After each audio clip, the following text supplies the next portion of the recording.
going on, guys? Flip Masters coming at you with a very special video, a very, very new type of video for me. This is the first time I've ever really done a live type recording video. So let's hope this goes well.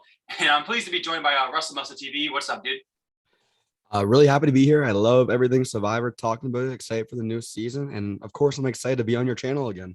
Yeah, for sure, for sure. Like I said, it's the first time we've done obviously we've done edited versions, but this is the first time we've done a live version. And yeah, and like I said, guys, give Russell Muscle TV a subscribe and like on all his videos. He puts a lot of work into his videos, like probably the most amount of work any Survivor YouTube. So please give him a like and subscribe. And yeah, so for today, as you can tell by the title, we're going to be power ranking all 18 players heading into Survivor 42. And the way we're doing this, well, Russell, how are you power ranking these people? Okay, I've gone into this like so many different directions. I've crushed my notes, thrown them away so many different times. I didn't know how to do this, right? Because we all know the Survivor cast bios that first come out. Right. Realistically, they're not gonna mean too much when the game starts, but still doing power rankings like this is a lot of fun for us to do. Right. So how I'm doing mine specifically is the first half of my power rankings, like 18 down to about 13, is who I think are in danger pre-merge to go home, not realistically like are gonna win, just in danger based on the tribe dynamics. And after the merge from 12 onwards, it's who I think has the best chance to win the game. So I kind of broke it up two different ways. Yeah, I kind of do. I kind of see the season playing out as Taku's gonna be the dominant tribe. Vati's gonna be, the green tribe last year. I can't remember their name, but they're gonna be the bad tribe. I'm not really sure how I feel about Ica yet. But I definitely feel like the end game is going to be most kind of like Luvu made up like 4 of 6 of the end game last year. That's what I'm kind of feeling like it's going to happen with Taku. And I guess, and being that Vati is kind of the weaker tribe. And to be honest, I feel like there's a lot of weak players on that tribe. That's how I'm doing a mixture of like how I feel like the season's going to play out, combined with the fact that, combined with who I just have the most faith in. So, but for example, even though I have more faith in some people from like, say, Ica or Vati, since I feel like Taku is going to be the dominant tribe and be the Luvu of the season, I may have players above them, even though just because I have a gut of how that feels. I have a feeling that's how the season is going to play out. So that's how kind of I did a mixture of how I feel like the season is going to play out and just obviously who I have most faith in. So that's how I did my rankings. Yeah, it's going to be fun to do. Obviously, we're going to start at 18 of who we think has the least chance to win, going from 18 all the way down to 1. We'll bounce them back and forth from 18, going who our picks are. We have already made our notes, and we'll kind of touch on them in detail that first time they come around. And when they touched on the second time around, we'll give a little less detail because we don't want to go in detail on everyone twice and just say our reasoning on why we put them there. You want to start things off? Now you start off. This is my okay. Number 18 here, my last pick, first boot of the season. I think Survivor 42 is going to start off the same way as Survivor 41, as I'm thinking we're going to have like that double tribal, double boot. And I think Taku, you mentioned as well, the Orange tribe is going to be the most dominant tribe. So I think they're going to be safe for a little bit.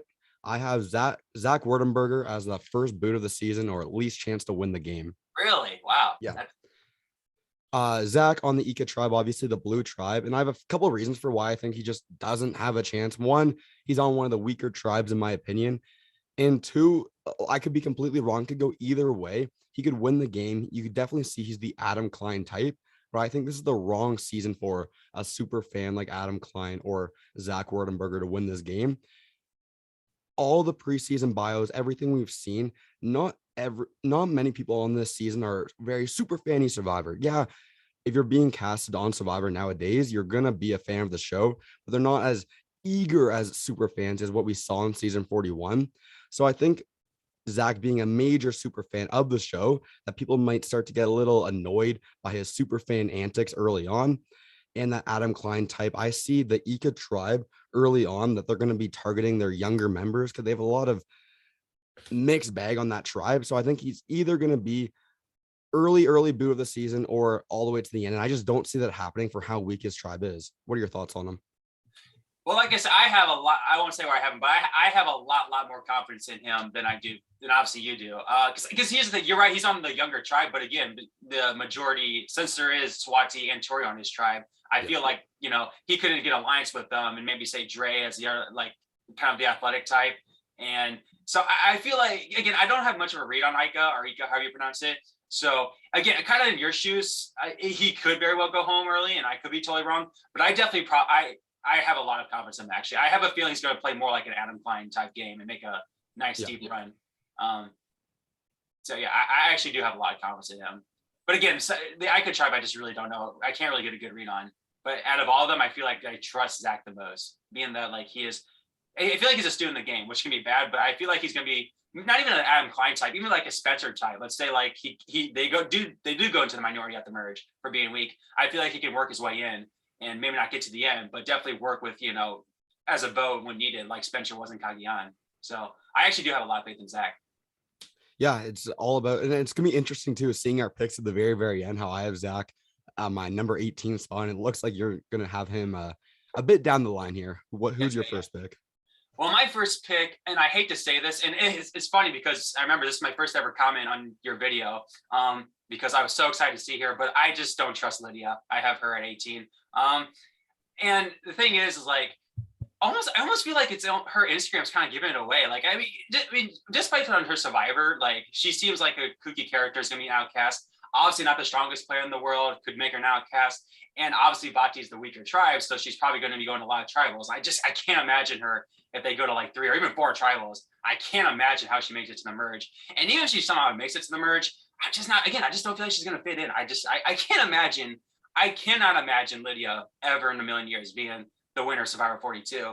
And I feel like she's always playing up to that on her Instagram. Like what she's like saying she's like a Muppet or whatever. Like she's kind of, I feel like she knows she did bad, and good on her for playing up for that. But I feel like she's just kind of playing up on that, kind of expecting what's going to happen, the repercussions of being an early boot, maybe even the first boot. So she's not really taking herself too seriously. And again, I'll be love to be proven wrong. Oh my God, she seems like such a fun character, but I'm just not feeling her at all. So what are your thoughts on Lydia? Yeah, Lydia was a mixed bag for me. She was one of the people on this cast who had a tough time nailing where to put her, because it can go either way. Like you can tell by her Instagram, all this preseason stuff that's going on. She could either be perceived on the cast as either really quirky and funny, which is obviously a good thing, or it could be the completely other way. She could be seen as annoying, over the top, which is bad on a small tribe like this, 6-player tribes. And a smaller season, 26 days, those first impressions, the first thing you think about someone, that matters so much. And if people think, oh, she's over the top, she's annoying, well, she might not be in real life, and she probably isn't, but those first impressions are so key on Survivor. And that's why I have her not on my first pick, obviously, but that's why I have her coming up soon as well. That's what I'm saying. I'm so hoping like she just probably this Muppet person like ends up winning the season. How funny would that be? Oh my God. Yeah, and she even said on Twitter, like she wants to turn all Survivor fans into ravers out there. Like she definitely has so much personality and like spunk out there, but it's just I don't see it happening, especially on her tribe, the Vati tribe. That's the older tribe, it looks like. So in the weakest of the tribes. And in my opinion, the weakest tribe too. So. Yeah, exactly. But yeah, obviously you think Ika's kind of the weaker tribe. I think Vati's the weak, but we both agree that Taku's the strongest. Yeah, Taku is the Luvu. I have them losing once pre-merge, but yeah, we'll get into that in a little bit. Okay. Next up on my ranking, number 17 here for me, I have Jenny Kim from the Vati tribe. All right, yeah. I don't have her that low, but I thought I was gonna put her low because I know a lot of people are picking her as a winner. Well, not a lot of people, but I feel like she's a popular winner candidate. So why do you have her so low? Yeah, so of course the Vati tribe, the green tribe, for those of you at home who are trying to keep track on these names so far. I have, as like I said at the top of the video, I have Ika and Vati going home back to back that first episode. Taku's gonna be safe. So on that Vati tribe, if you look at that whole cast, that whole tribe overall, I really think one of the older members are going to be the ones going home early, and that's between Mike Turner or Jenny Kim. And I just think, if you look at her cast bios, what her occupation is, she's a creative director and she's a designer as well. First few days on Survivor, like I said, it's so important in this 26-day season, and I'm so scared because of her background. She's going to turn into that role of the shelter builder, bossing everyone around and rubbing people the wrong way. And if you combine that with, she's an older woman playing Survivor, 43, not actually an old woman, but on Survivor, older women tend to be in trouble that early on, or they make it pretty far. I think that's why she's going to be an early boot this season, or she goes far. But what are your thoughts? Yeah, she's kind of a mix because again, I feel same thing, and that's the thing about a lot of these Batis. Other than like two people on Bati, the other four on Bati, like if they do make it far, like get to the merge, like they're I don't know how they do, but yeah, I feel like Jenny kind of again same thing. Um, she could easily be a first boot, or and obviously she's a first boot for you, or if she gets to the merge, I'd be very very interested, especially compared to some other people on Bati and even the other tribes to see how she does in the game if her type of personality would bode well in this season. So yeah, Jenny's one of those people I really don't get much of a read on, and to be honest, I'm kind of scared for. And I definitely don't have as much confidence her as some other people do. But yeah, very very interesting to see how she does. Yeah. And who do you got? All right, so yeah, I forgot it's going to be probably you're probably right. It's going to be a double blue tribal. So I did have someone from Batia here, number 2, but either way. So once again, second to last my power rankings, I have Daniel, and so kind of like how you feel about Zach, I kind of feel about Daniel. Okay. So here's the thing: he's a lot of people are saying and he's said himself, there's Jacob Derwin downside to him, and I definitely feel that. But even if the thing with me is why he's so down, even if he gets to the merge, whereas like Zach, I feel like if Zach gets to the merge, he'll be more of an Adam Klein. I don't feel like Daniel. I feel like Daniel's going to be like seen as like the sneaky person as opposed to Adam or just anyone. I feel like he's going to come across as a schemish person. Now we did see from the preview, it looks like he has a pretty good beard going, and it looks like he finds an advantage. So, and obviously with this being a shorter season, if he's getting a big facial hair like that, maybe he makes it to the merge, or at least close to it. But so I don't think he's going to be the first boot, maybe not even the second boot. But I can't imagine him winning this game or making it very far. Again, he's either going to flame out like a Jacob Derwin, or he's just going to be. I feel like he's going to be seen as schemish by everyone, like not be used as a number, just in like an easy vote out of the merge because no one trusts him. And like I said, he self-admittedly knows this is problems. But I mean, just because you're self-aware, if you have these problems, that's not a good sign for you. So yeah, this is another interesting one. What's your take on Daniel? Daniel's one of those guys who the more I see and more I read about him on these pregame stuff, the more I'm into it, and more I'm like, okay, this guy might be able to play Survivor, make some fun TV moments happen. Yeah. And you're exactly right. He got tons of Jacob Derwin downside, and I love me some Jacob Derwin Survivor Ghost Island. Right. Here's my thing though. I think Daniel's one of those people who, if he's on the top, he's in the majority alliance, he'll be able to play very well from the top. That strategy element, playing controlling the votes. But I feel like because he seems as that sneaky guy playing the game, if he's playing from the bottom in the minority, I don't think he stands a chance. People won't give him a second to breathe. They'll say, no, this guy's being too sneaky. Let's send him home. But if he's given an inch of power in this game, I don't want to give anything away, but I'm much higher on my list for Daniel Strunk. Yeah, I think he's another one of those ambiguous players on this list. I feel like there's a lot of ambiguous players. Maybe that's just normal, but I don't know.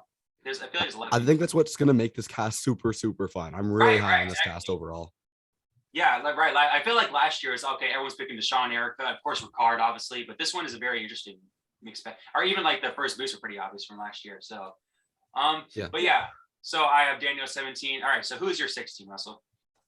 Number 16 here on our preseason power rankings draft. Give me Rocksroy Bailey from the Ika tribe, the Blue tribe. They're going again. For nothing else than during all the preseason spoiler stuff before the official cast bios came out, no one knew what Rocksroy looked like. No one knew anything about this guy. So I gotta think he's a stay-at-home dad, must not be having social media, not out there much, and stay-at-home dad living the dream playing Survivor. But for some reason I'm getting that older guy type Survivor Island of the Idols, can't remember, not Dan obviously, Tom Laylaw, the Canadian. I'm getting that sense from him. I'm getting a sense from Abraham from him. Yeah, I was just gonna say that. Yeah, 100%. Yeah, a sense of he's happy to be out there. He'd probably do really well in an old school season of Survivor, but I'm not sure how he does in a 26-day fast pace season 42. I 100% agree with that. Yeah, the Abraham, but I think like he's gonna be like Abraham, just make this stupid. Hey, let's keep this tribe strong and just piss her. Or he'll like target like Swati for being 19 and not realizing he has Zach and Tori on the tribe, and just make it stupid, kind of like Abraham did, and be an easy first boot for not fitting in. Or if he does make it to the merge, I feel like he'll be like that Nasir type. I mean, he's just happy to be there, but he is easily like he's too loyal. He'll be an easy boot whenever. But if he gets to the end, oh my god, he could win. He seems like, I mean, I'm looking at his picture right now. God, his face is hilarious with his big old smile. So I mean, but so I mean, in that case, like if he somehow got to the end, you know, hey, it could be we wouldn't want to give him $1 million, but I feel like he's gonna be. I definitely feel like he's definitely probably the first boot on Ica. And even if he gets to the merge, I feel like he's just going to be an easy vote out whenever, kind of, or even if he gets like like I said, gets like some sort of advantage like Nasir did, he's going to be true trustworthy like Nasir and get voted out with it, or what, or be too open about it. So, but then again, you're kind of forced to be open about idols these past 2 seasons. Yeah. But either way, yeah, he'll be coming up very, very shortly. But yeah, he's probably I have the least amount of confidence on that. I don't have much of a read on Ica, but he's the person I definitely feels like going to be the Abraham of this season. I feel like. Just not really be the first boot on their tribe. But why he's coming up close at number 16, and this is one of those interesting ones where, you know, again, if this person gets the merge, 100% she makes to the final 3, I think, or at least very, very far. I just have I cannot million years match this person winning Survivor 42, and that is Mariah, or Mariah. Is that how you pronounce it? I think it's Mariah. I think Mariah, yeah. Yeah. And again, and the thing is, if Taku does go to tribal counts in the pre-merge, I just 100% feel like she's the first boot. And if they get to the merge, dominate like Luvu, I 100% feels like she's a goat. Because I mean, I feel like, I don't know if you agree with me, I feel like she's casted to be the Norris archetype. You know, I mean, because she's a stay-at-home mom. You know, it's not like, so obviously she's being casted, obviously not for like, you know, to be a bikini babe or anything like that. I mean, she's obviously casted for larger than life personality. And I just feel like that's going to, you know, again, just be annoying to some people, rub people the wrong way. And that's either going to make her the first, again, she's older, so that could also be against her. And, you know, she's just into one of those bad positions where I feel like, you know, she's an easy first boot or just an easy person to drag to the end, especially if Taku does dominate and they just need her number. Again, I can't imagine Mariah making big time moves this season. So what are your thoughts on Mariah? I'm not really confident in her. Her bio, she says she wants to play a mix between Angelina and Tony. You're telling me this girl's not going to play hard? No, in all seriousness, I have her, actually, spoiler alert, guys, I have her next in my number 15 pick. So let's talk about her a bunch right here. And I had Roxroy 15, so yeah, that makes sense. Yeah, so back to back, Roxroy and Maria, we think these two are pre-merge, and they're not going to win the game. And I think if this is the same situation as Luvu, then she could easily be a GOAT final 3, make it to the end of the game, lock it in. But if Taku happens to lose any of these pre-merge challenges, I think she's your easy first boot, and this tribe's too strong anyway to lose another challenge. Right. So that's kind of the problem I have with this. Like I said, dominant tribe like Luvu from 41, you're gonna lose like once max. You're not gonna lose twice, especially when you get rid of your weakest member of the tribe. Right. And I think you locked it in perfectly there, saying comparison to Nora. But I think Mariah, however you say her name, fits the same category as a Heather from Luvu. Maybe not play Survivor the same way, but she's the weakest member on the most dominant tribe, an older woman. And unfortunately, if you take that out, you make the strongest tribe in Survivor even stronger. So that's why she's done. I forgot about the Tony and Angelina thing. She said, "Oh yeah, that was a what? That was amazing. That was a different one." All right, so yeah, so I guess you can keep talking since I had Roxroy at 15, so we can go straight on to 14. Number 14 here. Okay, on number 14 of our draft, give me Mike Turner from the Vati tribe. Boom, same thing. I had a feeling you were gonna say that too. Yeah, same here. 14. I had Mike. Really? Holy. Yeah. So, I had a feeling too, with the way this was going. I had a feeling too. Yeah. So I think we're kind of, our first few picks were a little different from each other, but now we're kind of locked in. Mike Turner, guys, Vati tribe, so different. Yeah, the green tribe. But again, I think Vati. I picked Jenny early on. I'm picking Mike here. I think these older members on this tribe are gonna be cut loose early on, and after they lose a couple of those people, I think they might be good to go. And again, these smaller tribes in a 26-day season, you got to find any reason to vote someone off early on. And that's why I'm picking Mike here. If he makes it far again, you might have a shot. But how I'm basing my power rankings draft is first, who can make it to the merge? And once we make it to the merge, that's a whole different story. Why do you have Mike here at number 14? Yeah, I mean, I have more. Because obviously I feel like Lydia and Daniel are going to be more outcasts than him. So, but again, same thing with a lot of these Vachi people. He could easily be the first boot of the season because of his age. He could be an Abraham and make a stupid comment of his age. But just again, I mean, there's a reason why there's only been one 50 and up player to ever win Survivor. I mean, old people just don't win this game, like straight up.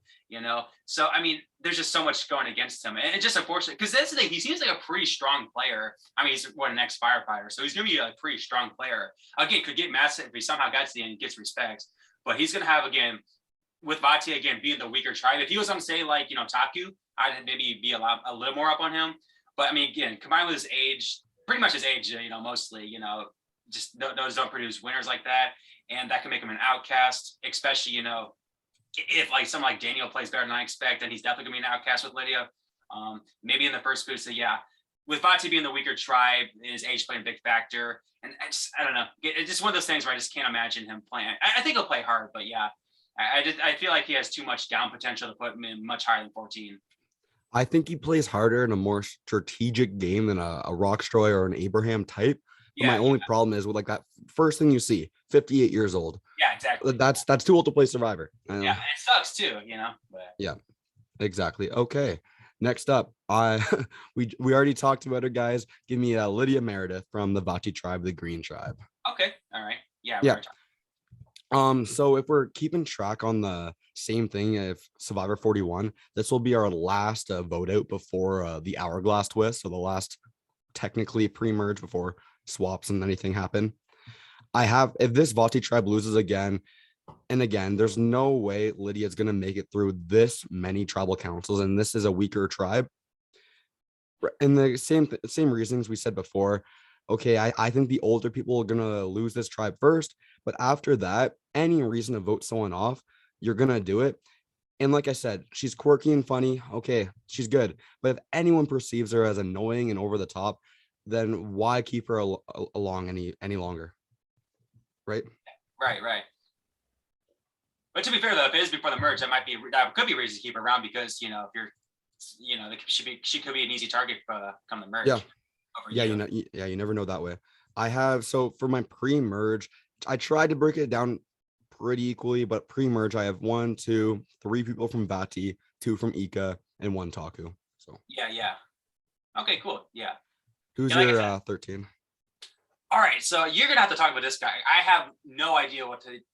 I have Romeo at 13. I really don't know what to think about him. Yeah. I mean, there's never been an archetype like him, and I feel like I'm trying to think of an archetype.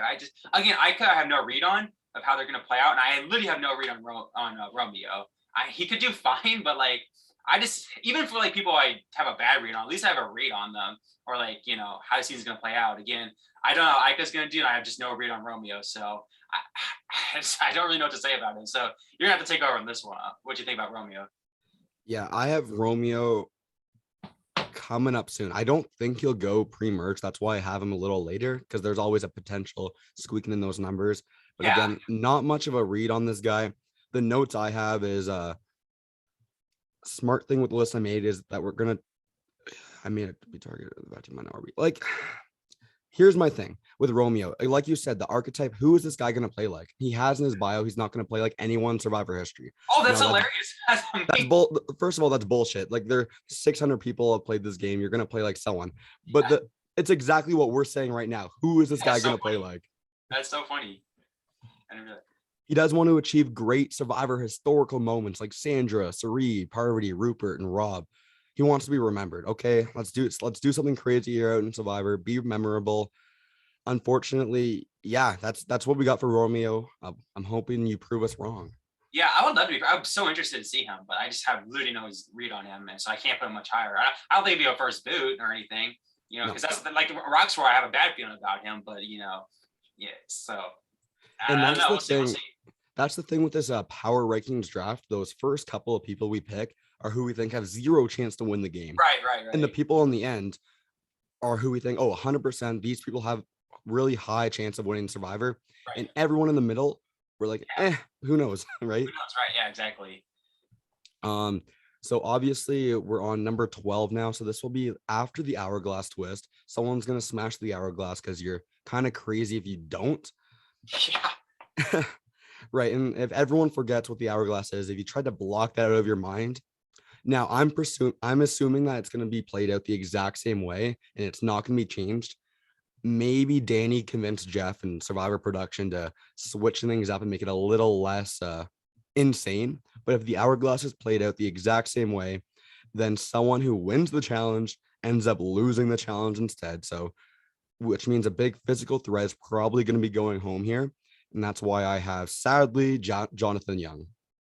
Okay, the cheesiest, the prototypical merge boot.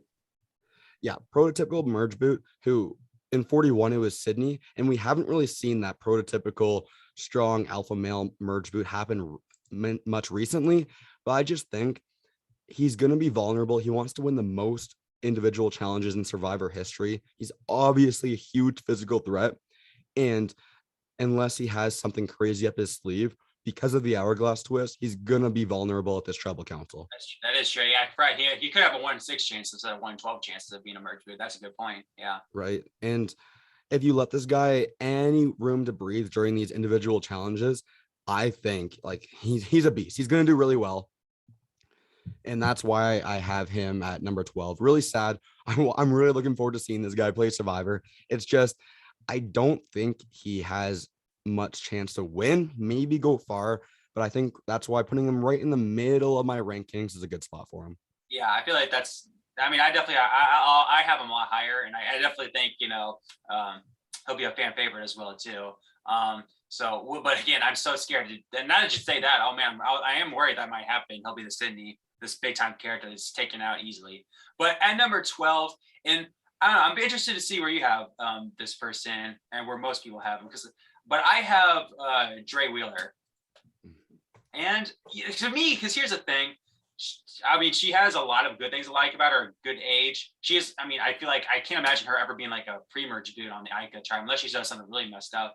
But the thing is, I mean, she obviously has so much back at home to play for, being a fitness influencer, probably making tons of money already. So I just can't imagine, her being like a cutthroat type player that's willing to. It sucks for her,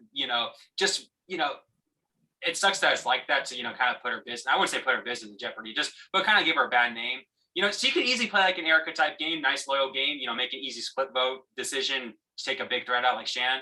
That's what Erica did. And maybe play an easy game like that.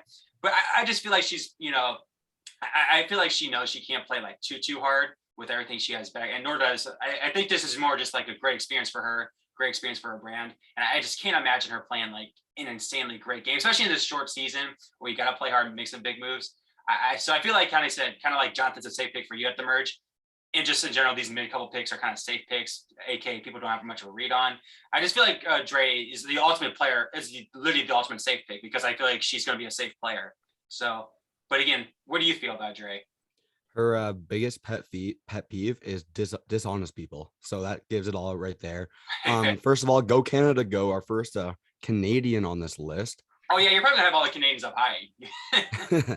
First Canadian we have on this list here. And I'm excited for a fitness influencer, fitness consultant.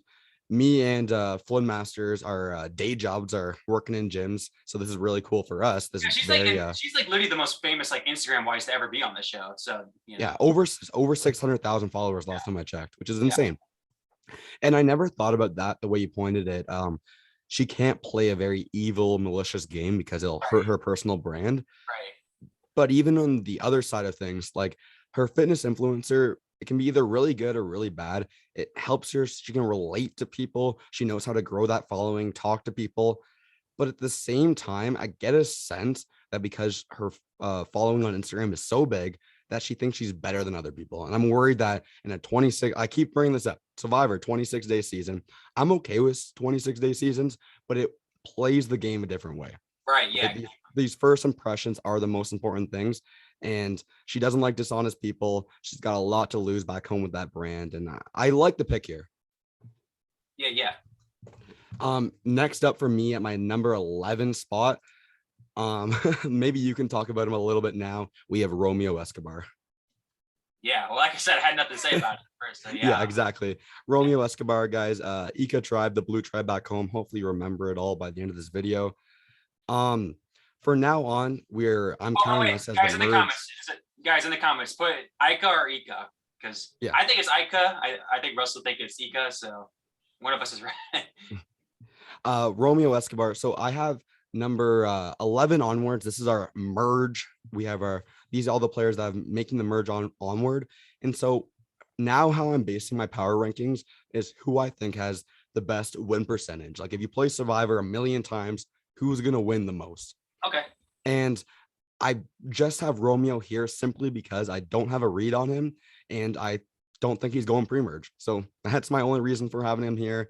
And yeah, go Romeo, go. Yeah, my number. Yeah, so yeah, you can be done with Romeo. My number 11 is Jenny. Yeah, again, I mean, you kind of already touched on it. She could easily be the first boot, but even if she makes, I mean, I don't know. I feel like she does have potential to possibly win the game, even more so than a couple people I have above her. I just feel like, again, there's so much pre-merge boot potential with her. Again, we already talked about that. That I just simply can't put her too high. And to be honest, I'm just simply not getting, winner buys from her to put her that high, just in general. So again, very interesting. I think she definitely could be prove me and you wrong. And obviously I have a little bit higher than you do. But yeah, I mean, just too much downsides. Again, it's kind of like similar to Mike, too much pre-merge downside potential. But since I do have her like 2 spots above Mike and in this like merged middle area, because I do have, I do feel like if she gets to the merge, there's I won't say she wins. I don't expect her to win, but she has potential, I feel. So that's why it's kind of like in the middle here, little safe pick. Yeah, that makes sense to me. My number 10 pick here, the first Canadian I have on my list, Omar Zahir from the Taku tribe, the Orange tribe. Okay. First of all, I gotta say, go Canada, go. What are your thoughts on Omar overall? I have him pretty high, and I feel like, well, this is your pick. You should go first. But I mean, to me, like, I feel like if Taku does dominate, like, I'll be interested to see why you think. Oh, well, then again, to be fair, you're kind of basing on like winner potential, but like in game wise, like why target Omar? You know what I mean? Like if you're Taku, who's going to be turned on Omar? If you're someone from like the Minority Alliance trying to like do a big flip, are you going to be like trying to turn on Omar? If anything, I think you want Omar to get on your side, and I think Omar will do that. I think Omar is definitely going to get to the merge, and again, who's going to target him? And I feel like he's going to have a very, very trustworthy guy, kind of go back and forth between alliances, or even if he like just like simply stays with Taku and kind of as a number, be like a Dr. Mike from HHH, because he looks just like him. So I don't know. I'm feeling confident about Omar. Yeah. So exotic veterinarian, first of all, coolest job ever. What exotic veterinarian? This guy lives like, I don't know, 30 minutes away from where I live. So I gotta go hang out with him sometime. Yeah, you really. Yeah. I gotta say though, exotic veterinarian, I gotta think you gotta be really smart to do that job, right?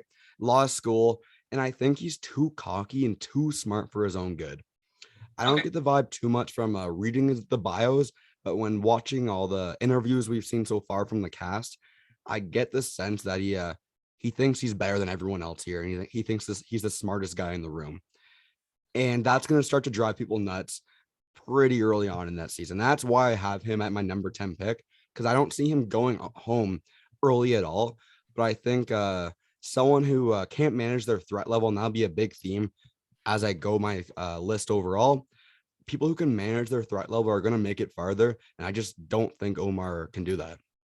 Yeah, he's probably going to make it part because one of his pet peeves is gym grunters. Like, are you kidding me? You pretty much, your pet peeve is people who work hard. Got it. So yeah, he's probably going to make it far into spite and piss people like me and you off, despite of us. So for that reason alone, I can see him making far. But yeah, I do have him pretty high though. But for my number 10, again, kind of one of the safer picks because I have a lot of confidence person. I just can't see, her winning this game, unfortunately, because of her age, and that is Swati. I mean, again, I said in your video, I think it's definitely going to be the best teenager to ever play. In fact, if anything, I feel like she could be, and I kind of said this in your video, I feel like she could maybe be the person to bring the young Tori and Zach together, maybe like get a Dre on board as kind of like the athletics / younger groups. Like, hey guys, like this is easy, young way. I'm 19. I have nowhere to go. Let's be in alliance with each other.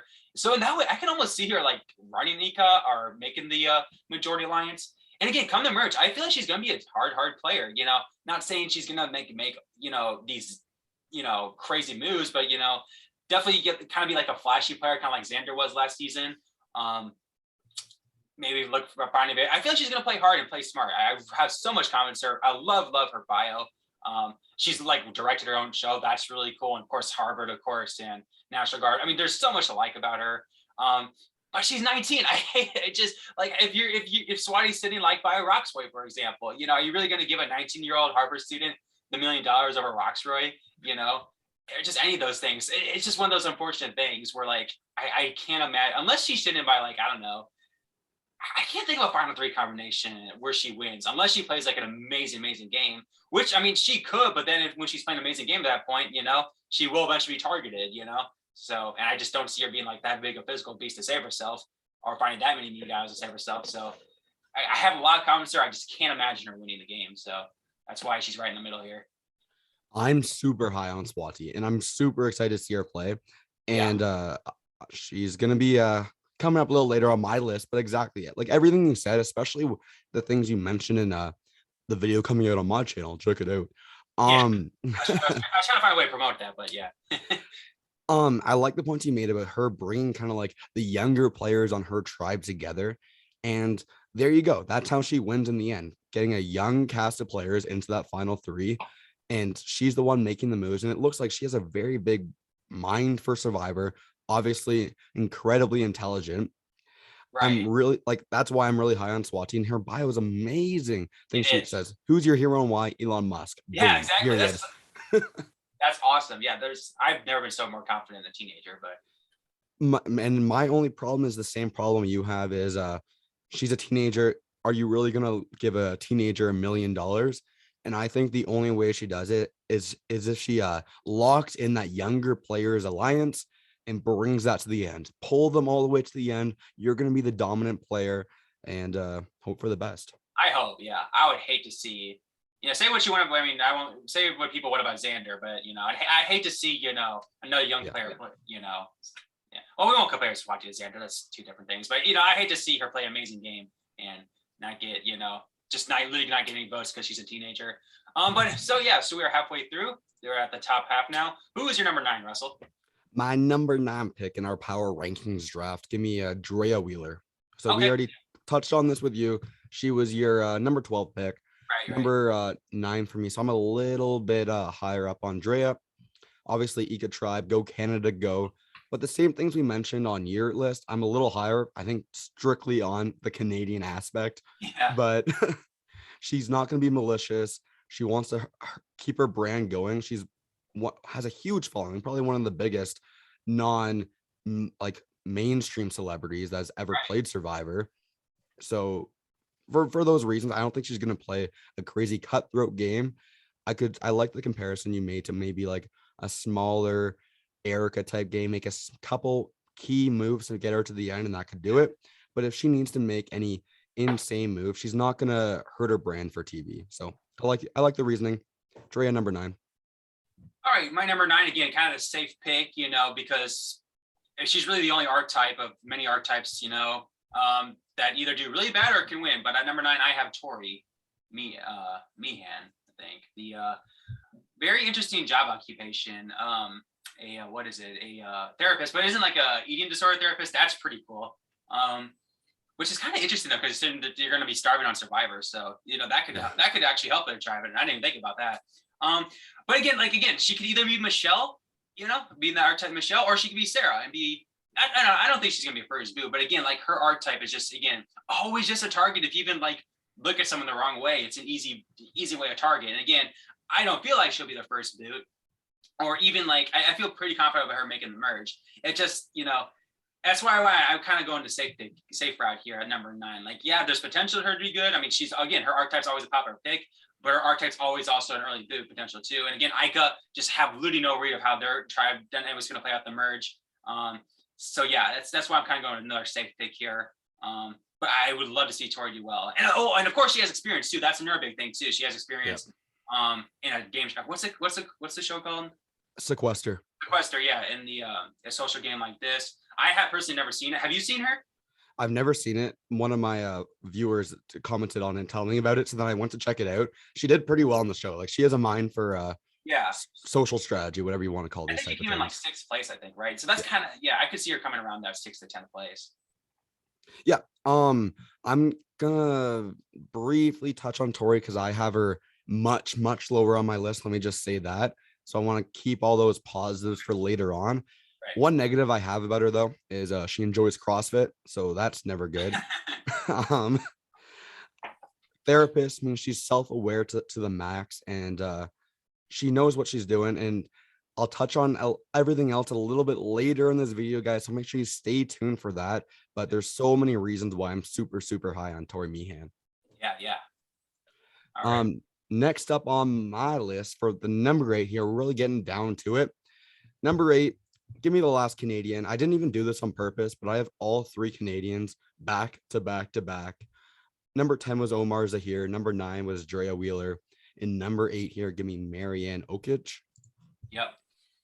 Really cool here. She went to McMaster University. That's again like 40 minutes away from where I live. So super cool, close to home here.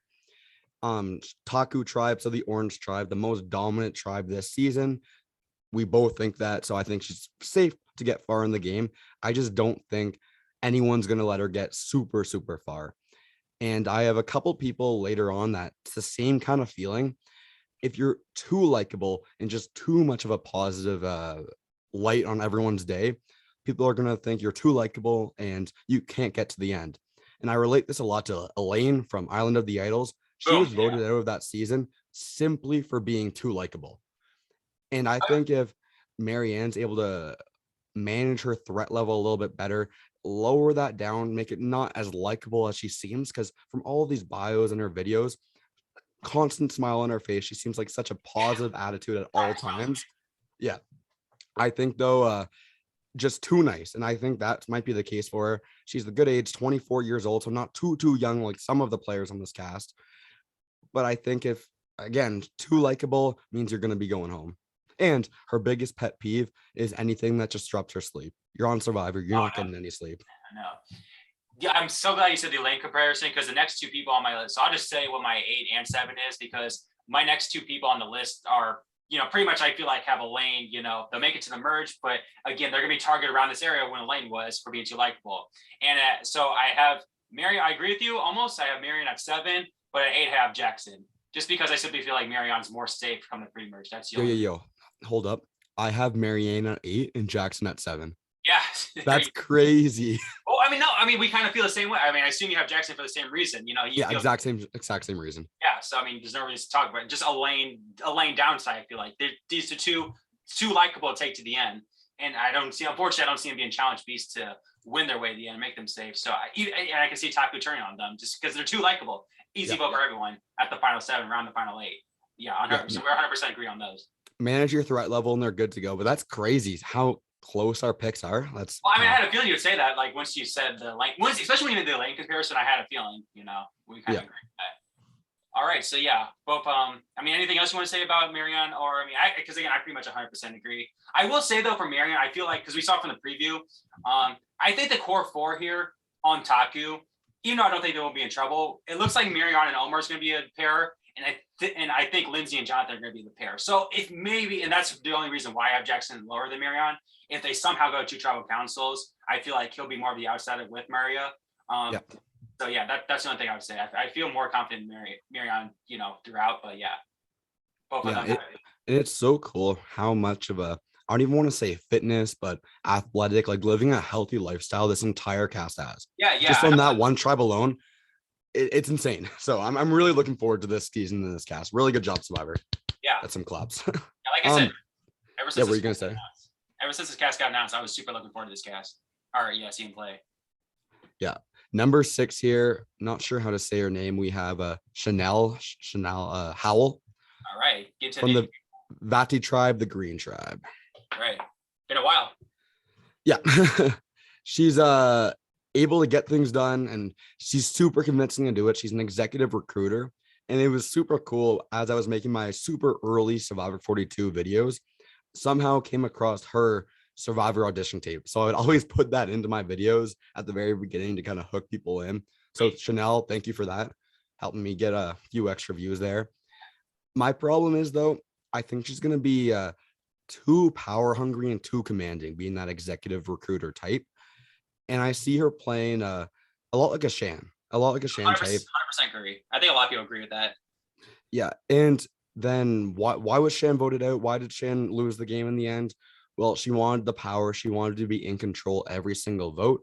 I think if obviously Chanel didn't get to see how Survivor 41 played out, but if she's able to step back a little bit, not be in the driver's seat every single vote, I think Chanel has a chance to make it even farther. But I just see her being that power hungry, that commanding attitude where she wants to step up and be in the driver's seat. Yeah, I pretty much 100%. I obviously have her a little higher, but I pretty much 100% agree with everything you just said. Definitely the Shan comparison. I think that's a pretty easy comparison. You know, again, she's gonna play really, really hard. You know, she didn't see Shan play, but yeah, I think she's definitely Shan 2.0. Yeah. So yeah, pretty much 100% agree there. So yeah, my number 6, and it's finally come. He was your last. I have Zach at number 6. I had the most amount of faith in him, and we're officially done with all the Ica. I just simply have the most amount of faith with him on Ica. And again, I don't have him top 5 because again, I do feel like the winner will come from Taku for sure. And the two people I haven't said for Vati, I just feel like are going to be the Ricard and Shan of the season. So obviously that's great. But I don't know. I've seen a lot of good vibes from Zach. Again, Spencer and Adam Klein vibes, I feel like. And they've obviously all done really good each time.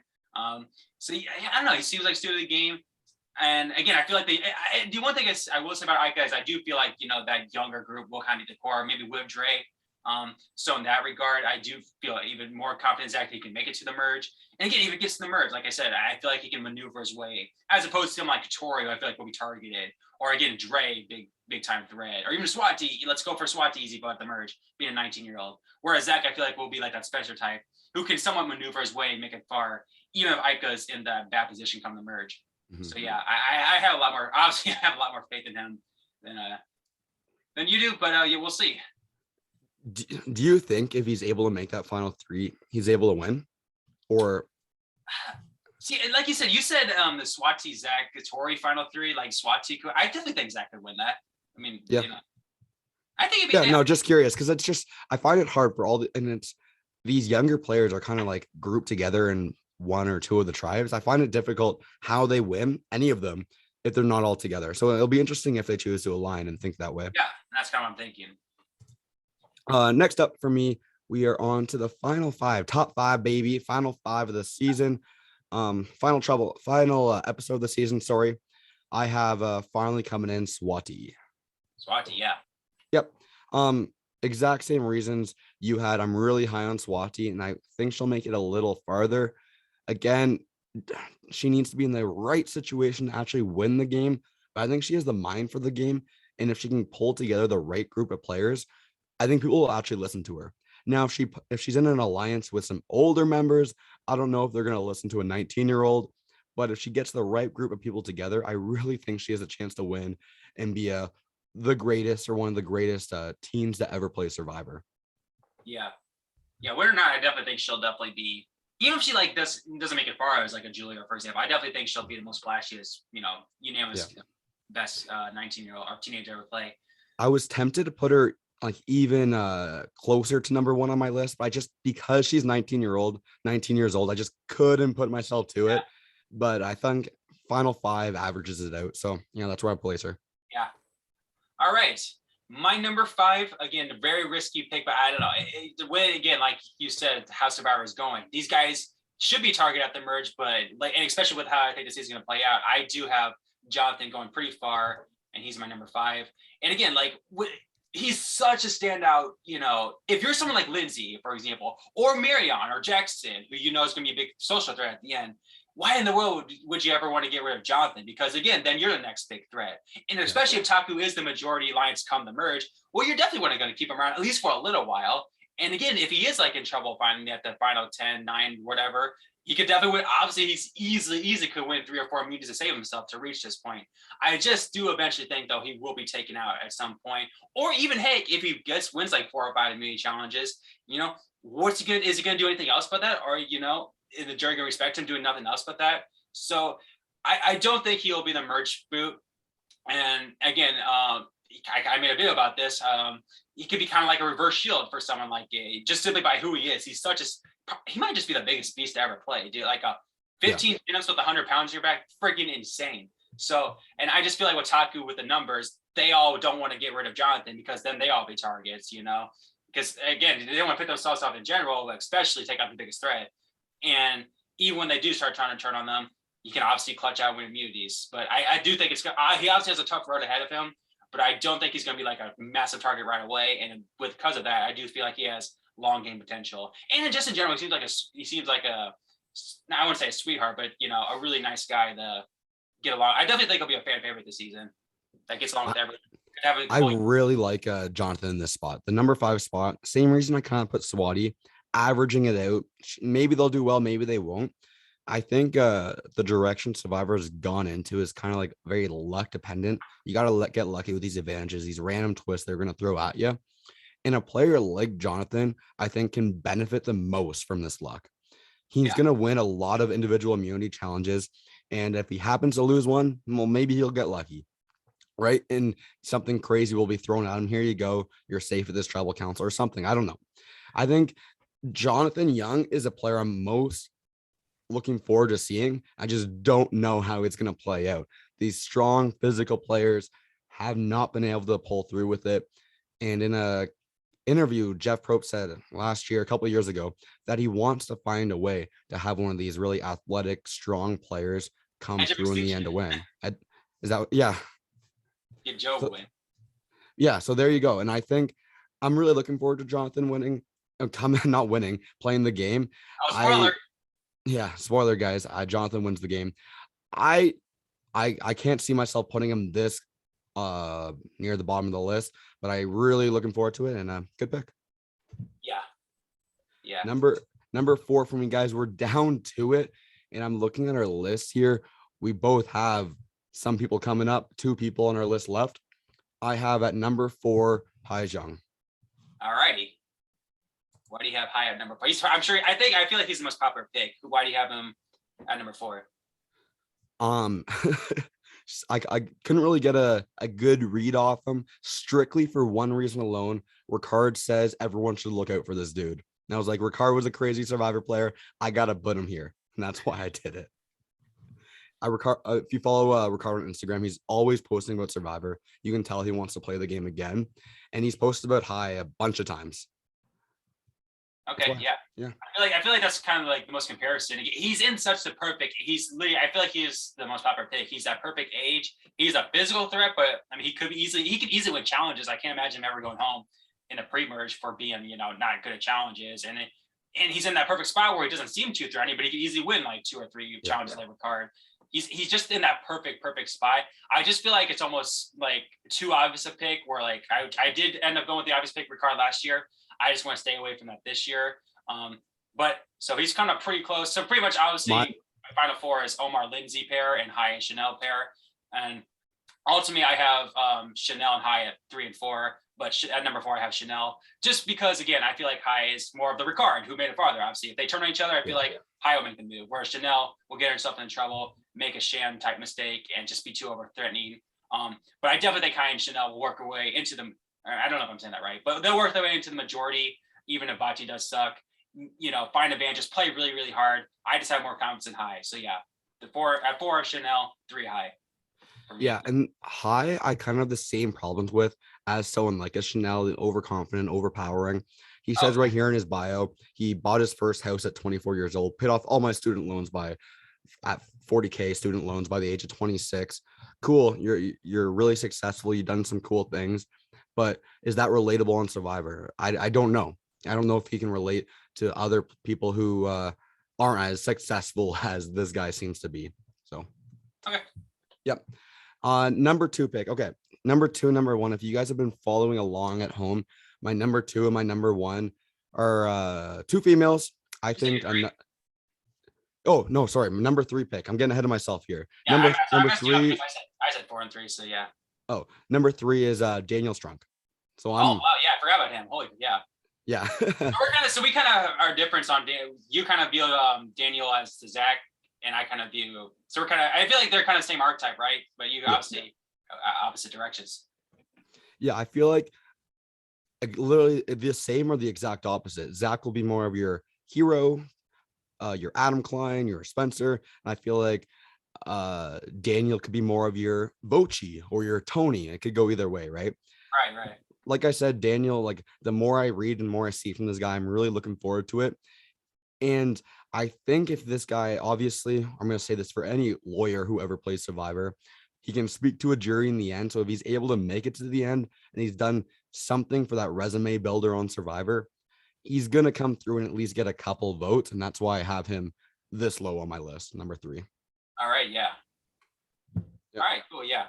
Yeah. Okay. So top 2 now. At number 2, so between Omar and Lindsay, at number 2, I have Omar, and I already touched on this. Again, Bot 2 is going to be the dominant tribe, and again, who's going to be target Omar come the merge? I feel like him and Marianne could become the swing votes to where they could stay on Taku's side, or they can vote, flip and vote out a big threat like a Jonathan, or work with Ika, and yeah, I just feel like he's in that perfect position, to where like he's a lot to make it to the merge. I feel like he's gonna be in a good spot. He's gonna be in that core 4 on Taku, and he'll have shields in front of him like Jonathan, like Mariana Jackson for being social threats. He's that perfect age, perfect life experience. There's just so many great things, and of course he's probably gonna piss me off. I probably won't like him, so that alone probably means he makes it to the end. But I mean, so there's just so much liked about him. I just feel more confident. I just feel like my number 1 pick. I just feel like that person's gonna be the winner. But there's so much like about Omar. Would not be surprised in the slightest if he is your Survivor 42 winner. Yeah. Okay. So I already touched on Omar. I'm really high on him too. I like how he's gonna play the game. My only issue is if he comes off like he's the smartest guy in the room, too confident, too smart. Omar, I know you're a smart guy. Lay low a little bit, manage that threat level. And just like Floodmaster said, you're gonna have a good chance to win. Okay. My number 2 and my number 1 pick are interchangeable. I could go either way. If someone convinced me in the comments to go a different way, I'll like your comments and I'll change just to whatever you think. Number 2, I have Lindsay Dalowich, and I'll just say back to back right now. Number 1, that obviously means I have Tori Meehan. Yeah, obviously my number 1's Lindsay. So yeah. Good. I'm glad we're both high on her. Yeah. Let's touch on Lindsay first, and I'll finish off with Tori. Yeah, so for me, like I said, the big downside is that she's self-admittedly a loudmouth. And again, like, it could be a danger. I just don't imagine, especially first of all, I don't imagine Taku losing much in general. But even then, like, I just can't imagine, them getting rid of Lindsay in the pre-merge because she's a loudmouth when she's so strong. Again, I just feel like her and Jonathan are going to be an obvious pair. And I feel like the other 2 pairs of Marion and Omar and Jax, or maybe not even Jax, they might not even pair. I just feel like they're all going to gravitate towards Lindsay and Jonathan because they know they have to because they're such big beasts. And they'll kind of be the dominant alliance come the pre-merge. And I think, again, that's going to be the dominant alliance come the merge, the Lindsay, Jonathan, Marion, and Omar of the world, and Jackson. And again, she's in that perfect spot, kind of similar to Omar, where, Jackson and Mariana are going to be targeted for being, social threats. Jonathan's going to be targeted for being a physical threat. Pick off the Ika and Vati threats when you have to. And she's just in that perfect spot. And the reason why I think I have her number 1 is that if she is in trouble, she can simply win immunity challenges. Or I have more faith in her to win immunity challenges, find idols. And you get in that regard, getting more respect from the jury as opposed to Omar. So really feel like she's in a great spot. And again, the loudmouth is the worrying part, but I feel like she is our Survivor 42 winner. Yeah, and just to add a little bit more to that, she hates wasting time. She's outgoing. She says she's fun, likable, and athletic. She plays on a co-ed flag football team. She's going to be a beast in these challenges. She's going to work hard around camp, so people aren't going to get mad at her, start fights. The only issue is, and you mentioned this too, she's not going to mesh with everyone. So right.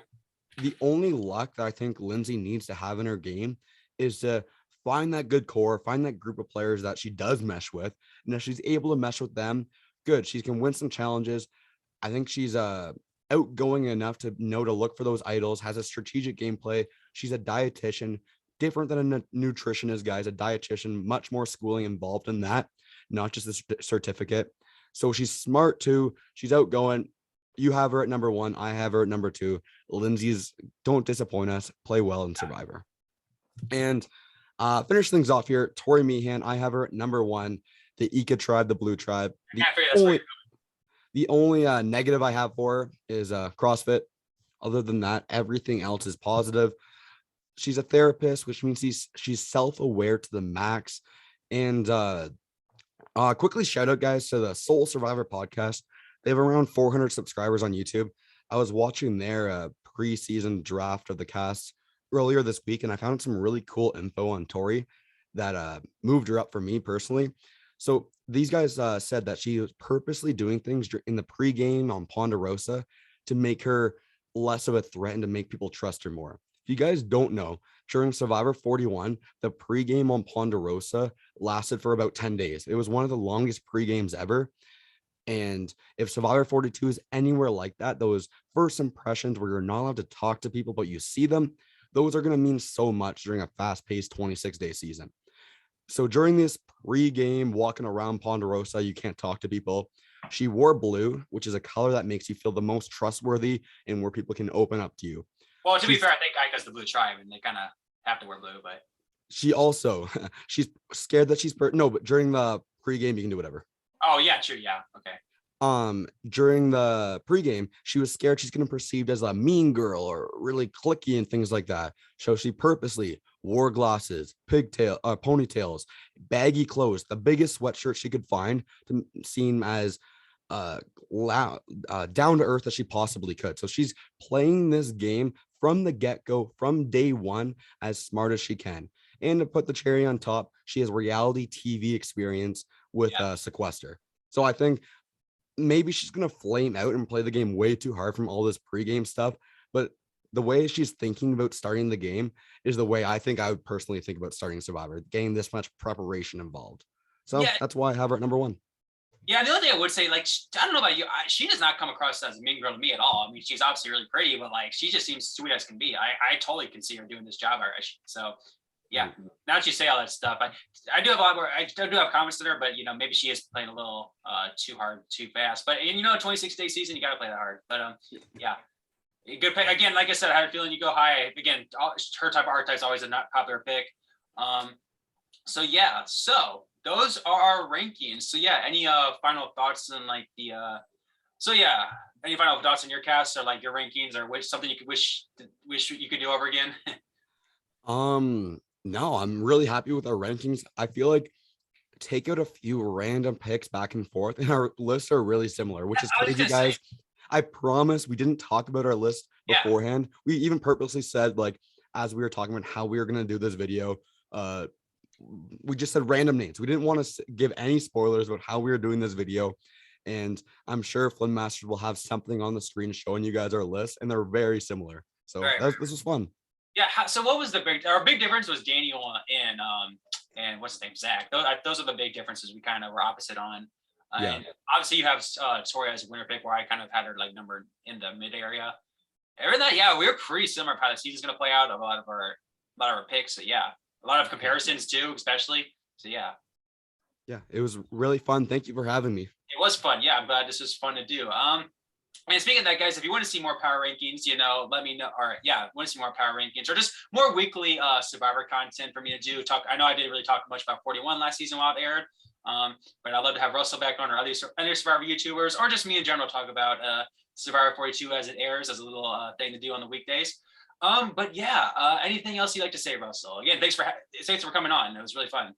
Yeah, this was awesome, guys. Make sure you like the video, subscribe to Flynn Masters. He puts in so much work in his videos. You can subscribe right now. You can unsubscribe whenever you like. It's free to do. Just hit that subscribe button, share the video with your friends. Let's see it on the Survivor Reddit. Get out there to everyone. This is the official power rankings draft of Survivor 42. And of course, check out my channel. I post Survivor videos as well. We're trying to grow on that channel, trying to hit 2,000 subscribers. Like, comment, subscribe, share. And I have a Discord. Peace. All right. See you guys. It's been fun. Have a good one.